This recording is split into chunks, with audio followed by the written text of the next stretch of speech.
So there was an elementary school in southern Iraq that the U.S. hit with airstrikes on the first day of the airstrike campaign against Iran. I'll let Kaitlan Collins of CNN take it away and inform you on this one. Weeks since this war with Iran has been underway, the deadliest incident of civilian casualties was a strike that happened on an elementary school in southern Iran that killed scores of children. Tonight, a CNN analysis of that attack reveals evidence suggesting that the United States military was likely responsible for it. What you're about to see is disturbing. I want to warn you. The United States says it's still under investigation, but this was the scene at the school just after the strikes 1 week ago, nearly. CNN has not independently confirmed the death toll, but Iranian health officials and state media believe that at least 168 children and 14 teachers were killed. Which is a tragedy, right? Anytime something like that happens, it's a horrible tragedy. Nobody wants it, right? She's describing the elementary school that was struck, targeted by airstrikes. That's all we know so far, right, from this description. She's going to go into a little bit more detail here about where exactly the school was located. Our analysis, which is based on satellite imagery, geolocated videos, and the assessment of munitions experts, suggests that this school was hit around the same time that an attack that American forces had launched on a neighboring Iranian naval base. This new satellite image shows several Revolutionary Guard buildings near the all-girls school. You can see how close they are. In red, you can see the craters at the center of the structures, including the school, and what experts say look like precision strikes. A wall marked. So, as we get to this part in the reporting, which is a minute now into the video, we learn, and it's the same in the Wall Street Journal article that dropped on this topic, we learn about halfway through that it wasn't just any elementary school that was hit during the airstrikes. It was an elementary school that was actually adjacent to an Iranian Revolutionary Guard military base, a naval base, okay? Now, I'm not saying it's a terrible thing that should happen, and there is a possibility could maybe avoid it, but just looking at this map, for starters, I mean, these buildings are right next to one another. You're talking about the U.S. Navy precision striking these three buildings, and if it does, in fact, if it is confirmed that it was a U.S. strike that hit that elementary school attached to it, I mean, it's essentially a mistake where there were four buildings. I mean, I hate to be even like any kind of joke about it, but do you think Claude could really tell the difference between these four buildings?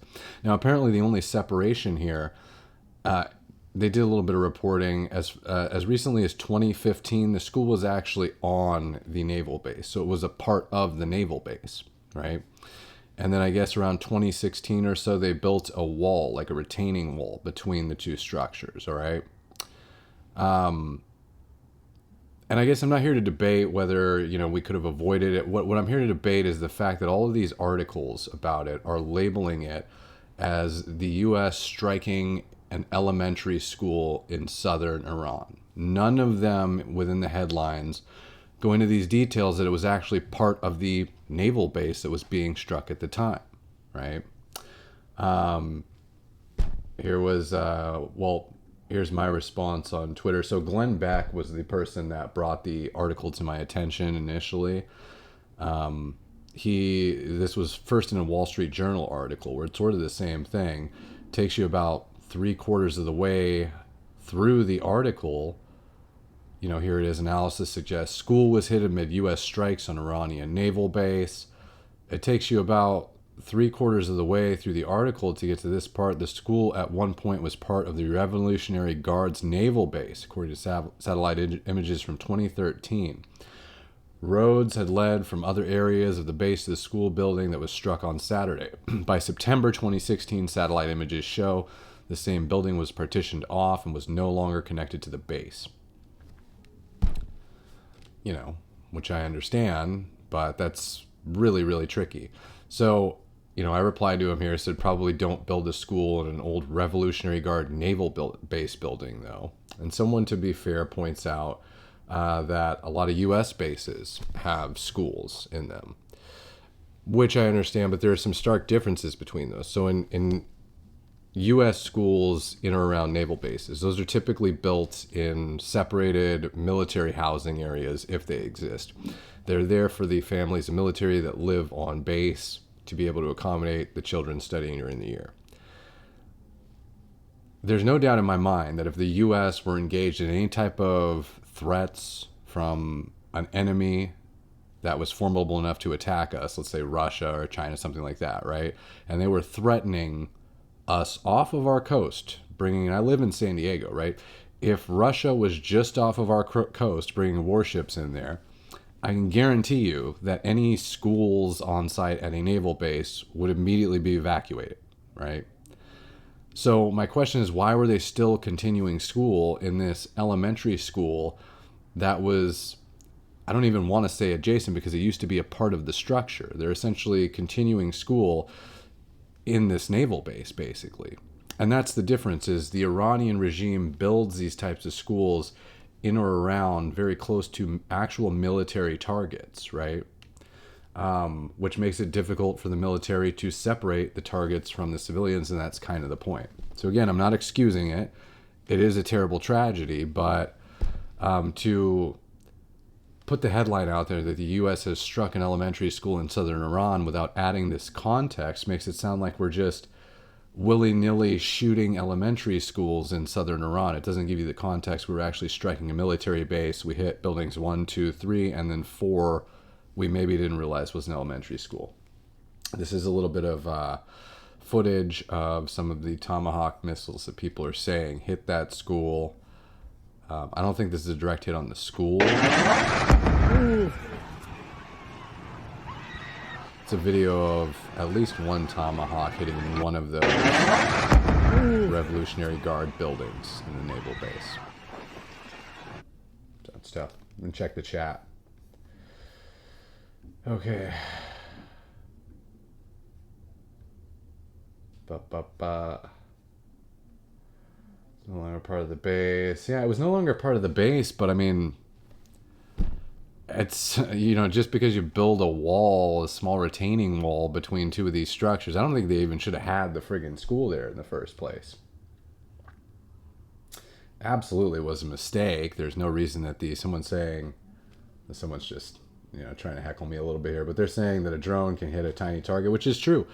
But they're using AI as well, right? I just don't think they were able to determine that there was a difference between these buildings when they were striking that naval base. And if they had some outdated data that shows that this building was in fact originally part of the naval base, what are they going to think? Pete Hegseth, he did an interview with 60 Minutes. He was asked to confirm whether it looked to him like the U.S. had hit the elementary school in the naval base or not. Here's him here. Earlier in the week about this girls' school, you said the U.S. was investigating it. Have you made any conclusions about whether or not the United States, inadvertently or not, was involved in any military strike at that school? Well, we're still investigating, and that's where I'll leave it today. But what I will emphasize to you and to the world is that unlike our adversaries, the Iranians, we never target civilians. There was a report late in the week from 2 officials that it was likely U.S. involvement. Is that report false? I've already said we're investigating. If you could tell the American public it definitively was not us, you would tell us, wouldn't you? I would say that it's being investigated, which is the only answer I'm prepared to give. You hear him there, he's refusing to confirm and just essentially saying that the U.S. is continuing an investigation, which, I mean, by the reports that I've read, it does look likely to me that it was struck by the U.S. I mean, I don't know that there are any other plausible explanations at this point. We might hear something, things might change, but from what I've seen, it does look likely it was us, it was a mistake. Pete Hegseth, for his part, I think he's saying exactly what anyone would say in this situation, which is if the military is conducting its own internal investigation, obviously they want to be 100% sure that that determination is accurate before they release any response regarding the incident or how they can be better moving forward, So, of course, he's going to say, yeah, we're still investigating it until they know 100% for sure and have a statement to put out.